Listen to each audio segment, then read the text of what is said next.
Hi everyone. In today's video, I'll be going over Lab 3, Bioconjugation. You'll see that for this week, you have a lot of pre-lab reading, so please take a moment to at least skim through them. If you really only have time for one article, I'd suggest taking a look at one of the bioconjugation review papers. I am not exaggerating when I say that every lab in the bioengineering department utilizes the chemistry described in those articles. And if you plan on going to graduate school, chances are you'll be using some of the chemistry described in those articles. For those of you who are interested in learning more about bioconjugation, I would recommend taking Dr. Deming's course BE105, which is offered in the fall. So, to set the context of this lab, recall that this is the second of our 3-lab series, and that in this lab, the goal is to make a fluorescent protein so that we can visualize the pattern we stamp onto our glass surface in the next lab.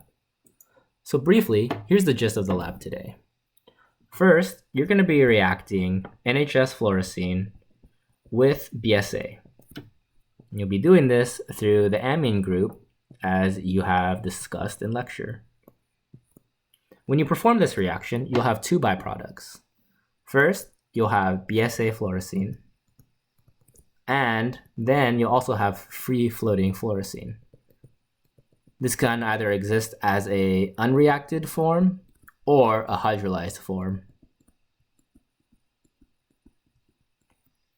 So at this point, then, your solution will contain 3 compounds, all of which are fluorescent. It turns out for our stamping experiment, we kind of want to minimize the amount of these impurities we have over here. So in our next step, we're going to purify out our BSA fluorescein.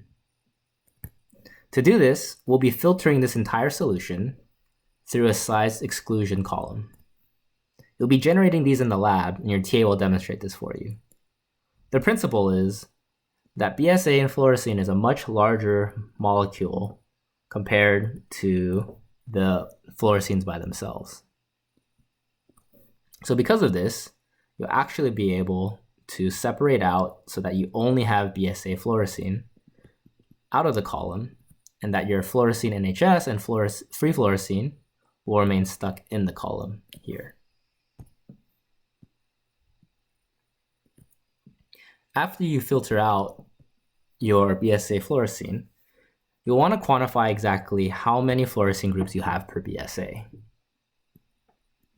So, for example, if you had a BSA that was labeled with 1 fluorescein, it will glow brighter than a BSA that has been labeled with 2 fluoresceins. In this case, it's not really important how many fluoresceins are on the actual protein when we're stamping it, but in a different reaction, if you're conjugating something like antibodies, you'll want to know the functionalization of your protein of interest. So to do this, we'll be measuring absorbance at 2 different wavelengths, 494 and 280. You should take a moment to think about why are we using these particular wavelengths to measure absorbance. So this short sketch pretty much summarizes this giant block of text you see on your paper. But make sure you still read it so that you have an idea of what's going on. It also provides a lot more detail. And because I asked so pretty please. Anyways, one key assumption of this protocol is that there are amines present on the surface of the protein to react with the fluorescein NHS, as in step 1. It turns out that in this lab, this is a pretty safe assumption. But if you want details for why we're able to make this claim, complete the pre-lab assignment if you haven't done so already, and figure out why we're able to do this. As far as the actual lab goes, it's actually pretty straightforward, but the underlying chemistry and physical interactions that occur in each step are not, which is why I spent some time going over that. In general, don't forget to minimize exposure of your solution to light. 10, 15 minutes, even an hour of exposure to light will not cause your fluorescence to be photo bleached, but over time, it's going to affect it. So you just want to wrap it in foil for as long as possible. In addition, the column, as I mentioned before, is a size exclusion column, and you'll be making that with your TA.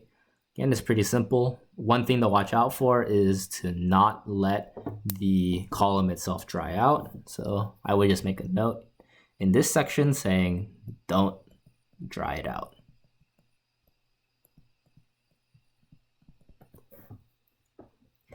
After you finish all of that, as I mentioned before, your TA is going to help you perform absorbance measurements. Your TA will coordinate reading 5 cuvettes at a time as described here. You're going to want to record the values given to you for absorbance at 494 and maybe also at 280. However, we were having some problems on Friday, so we may just end up giving you some absorbances based on another machine that we have in our laboratories in the bioengineering department. But in general, you're going to want to think about what may increase or decrease absorbance in your samples at both wavelengths. So that's it for now. I'll see you guys later.